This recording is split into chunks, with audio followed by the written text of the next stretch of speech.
My wife started leaving the house at 5 a.m. every morning and lying about where she went. The truth made me cry in a parking lot. Some background. We've been married 11 years, together 14, 2 kids, and if I'm being honest with myself, the last 5 years we'd been coasting. Not fighting, nothing dramatic, just managing a household together. She handled mornings, I handled bedtimes. We talked about logistics, who's getting groceries, whose turn for the dentist run, did you pay the water bill? I couldn't tell you the last real conversation we had that wasn't about the kids or the house. I told myself this is just what marriage becomes. You trade the butterflies for stability and you don't complain, because complaining feels ungrateful. Then, back in February, she changed. It started with the alarms, 4:45 a.m. She'd slip out of bed, and by the time I got up with the kids, she'd be walking back in with wet hair, weirdly energized, kissing me on the cheek on her way to the shower. When I asked, she said, errands. At 5 a.m. errands, then other things. She started laughing again, like actually laughing, at things on her phone she wouldn't show me. New playlist in the car, songs I'd never heard her play. She bought new clothes, nothing scandalous but nicer, like she cared again. She started touching my arm when she talked to me. One night she asked me to tell her about my day, and then she actually listened, follow-up questions and everything. And I realized I couldn't remember the last time either of us had done that. I should have just been happy. Instead, I did the stupidest thing a person with anxiety and a phone can do. I went online, and the internet told me, with total confidence, exactly what this was. Sudden behavior change, secretive mornings, new appearance, renewed affection is guilt. Thread after thread of people saying the same thing. I ignored these exact signs, and I found out the hard way. For 3 weeks, I lived with a rock in my stomach. I'd watch her sleep and feel like I was looking at a stranger. I checked the mileage on her car one morning,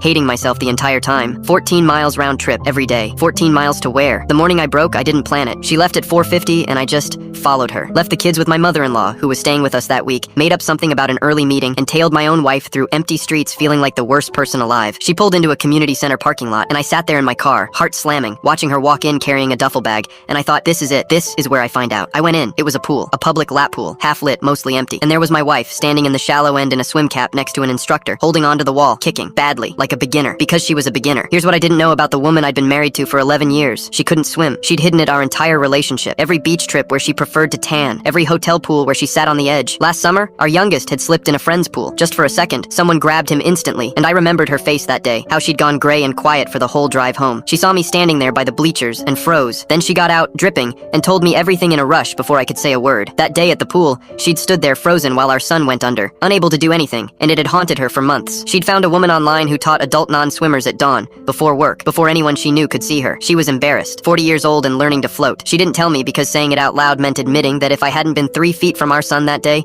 she couldn't have saved him. And the rest of it, the music, the clothes, the questions about my day, she said learning something terrifying at 40 made her realize how much of herself she'd put in storage. I figured if I could fix this, she said, gesturing at the pool, I could fix the other stuff I let go quiet. You were on that list. You were first on that list. I cried in that parking lot. Both of us did, in wet clothes, at 5:40 in the morning. Last Saturday, she swam a full lap while our kids screamed like she'd won the Olympics. The internet knows 1,000 ways a marriage ends. It knows nothing about the ways one wakes back